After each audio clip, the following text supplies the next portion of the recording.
for the most part, we see that the Jedi go from 4D to 5D, right? Hmm. The whole thing about Jedi is that they don't fall to the 3D, which is what they believe the Sith do. Exactly, Right. because they believe that if you have attachments to your ego, if you have attachments to your physical self or any attachments to in the physical realm, that leads to suffering. And the Jedi, not all of them are going to be enlightened, especially not all the time, as you'll see in some of the scenes that we're going to play. But as a collective unit, the Jedi are resonating very, very high on the themes of consciousness scale, and this is how they derive their own power.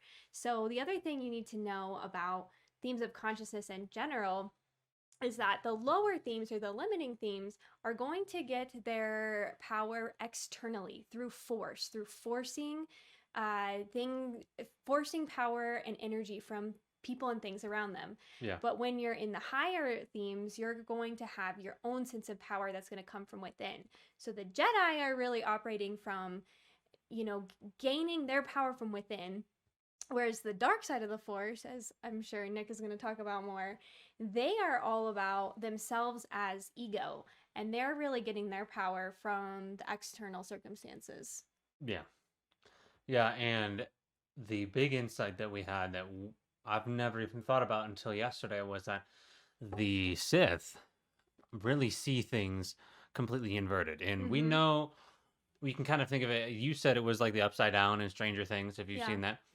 My friend Wind always talks about Stranger Things and how the themes of consciousness are kind of like the upside down in uh in Stranger Things because a lot of them will mirror each other. Like some of the higher themes will mirror some of the lower themes. Yeah.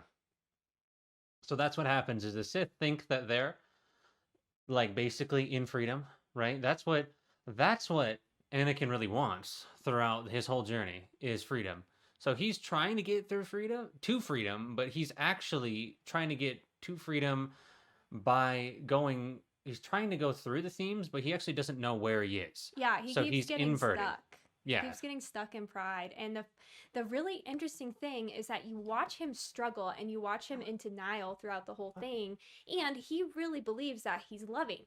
He believes that he's doing what he's doing out of love to save Padme, to save his loved ones, to rule the world and have peace Hmm. through his own lens. But the problem with that is that through the lower level perception, when he gets sucked into the dark side, as we say, the dark side is unaware that they are really that all beings are vessels for the force. So in Star Wars, it always talks about the force, and this is pretty much the same thing as God or source or really any of those, universal oneness, however you want to think about it. And when you're at the Jedi level of enlightenment, you're one with the force such that you've had an ego death. You're allowing your body to be a vessel for the force versus when you're in the dark side of the force, you are completely enveloped in your ego such that you believe that your ego is the creator.